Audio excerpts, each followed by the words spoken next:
Okay, once again, this is Chief Engineer Larry Gubatayo signing in. Kamusta kayo lahat? Welcome back in our channel sa mga Laksonian Future Engineers, sa mga kabaro ko in line of our profession. Nandito naman tayo sa bagong video tungkol kung ano ba ang paraan para hindi magkaroon ng deficiency o ma-detain mismo ang barko ng mga port state control o kaya man ng mga US Coast Guard or other relevant authorities, which is also to be applied in your vessel based on Kongsberg simulation. At saka nga pala, huwag niyong kalimutan na mag-subscribe sa ating channel and click notification bell para laging updated sa ang video na i-upload ko. Okay, we will proceed now in our Kongsberg simulation. So, ang ating emergency machinery, no, is one of the critical machinery on board, no. During port state of inspection, during on board of port state, there is what we call the safety meeting between the master and the chief engineer.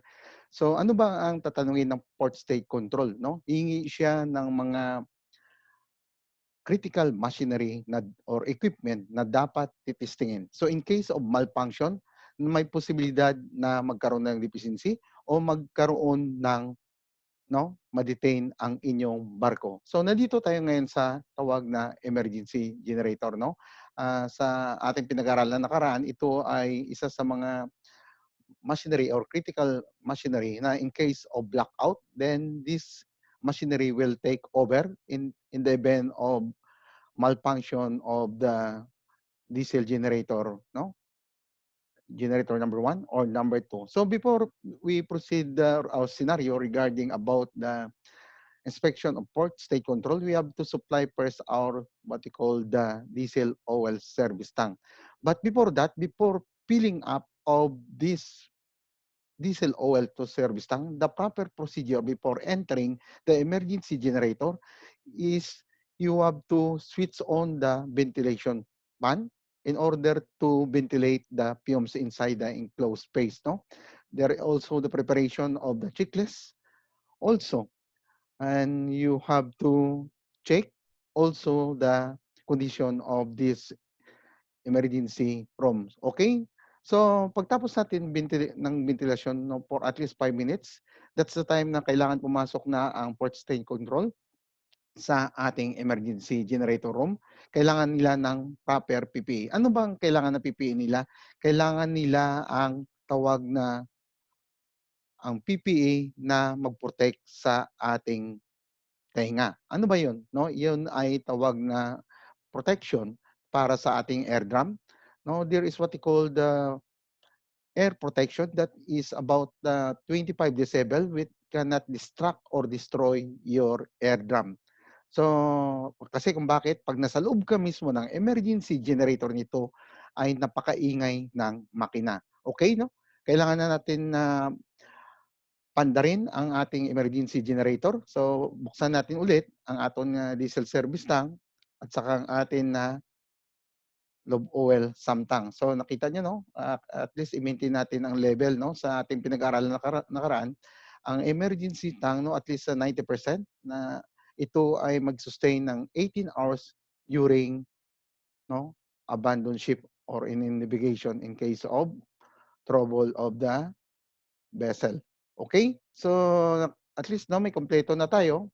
So, nakita nyo, no, ito ang linyada ng diesel service tank. So, tapos makapunta siya sa emergency diesel oil day tank, pupunta ng ating emergency generator.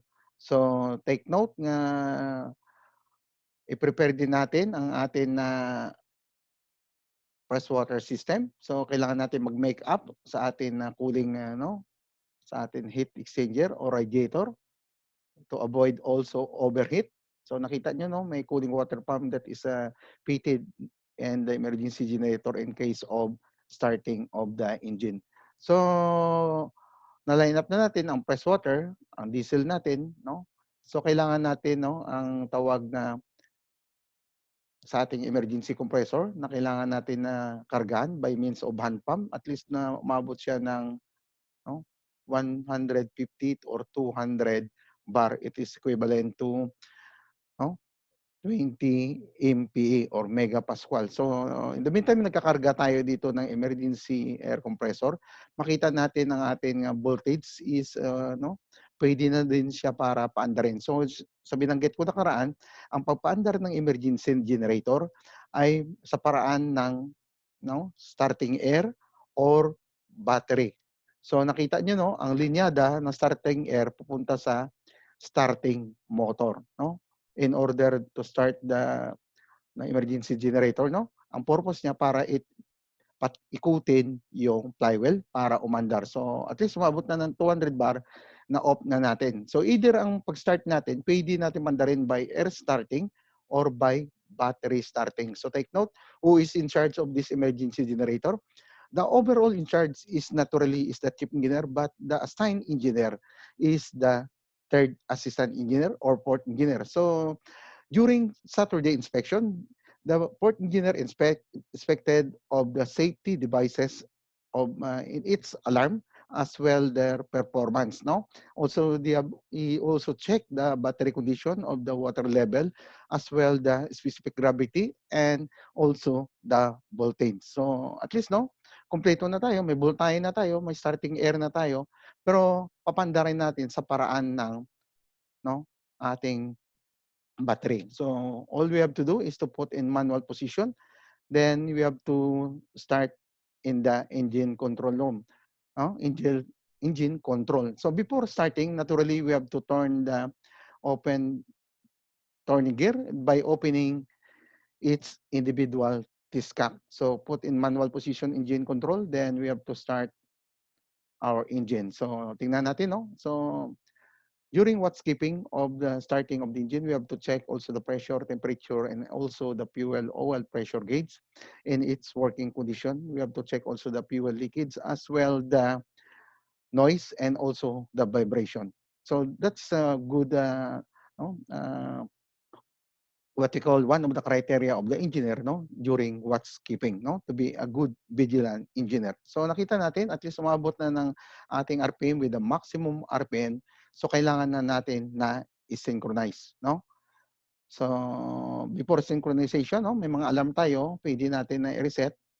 At least nakita natin ang battery, nagbawa siya dahil napaandar, no? So tapos pupunta na tayo sa ating process directory kung saan sa ating electric power plant, nakita nyo ang ating emergency generator ay hindi pa nakapag-connect. So kailangan natin na ilagay natin ang ating voltage controls to excitation, on, check, in. So nakita nyo na nagkaroon ng voltage at nagkaroon ng frequency. After that, we have to also to, no, check in also the breaker and to have a power in its emergency switchboard. Okay? I-check in natin. Okay? Nagkaroon na siya, no? At voltage. So, balik tayo ngayon sa ating process directory. Tingnan natin sa electric power plant. Okay? At least ang ating emergency generator pumasok na at nahalata nyo ang generator number 1, number 2 ay hindi pa tumatakbo. So, okay. Balik tayo sa process directory. Doon tayo sa emergency switchboard at i-check in natin ang ating individual circuit breaker na naka-off. After that, kailangan natin ipasok din to ang emergency transformer para ang 440 volt will be converted to 20 volt at saka, no, sa ating 24 volt, no? Okay, check natin ng individual circuit breaker. At least na nagkaroon na siya ng, no, power o load para i-supply sa individual emergency machinery, emergency compressor, no? At saka sa emergency fire pump, ganun din sa mga nautical instrument at saka sa emergency lighting. So, okay, balik tayo ngayon sa ating emergency generator.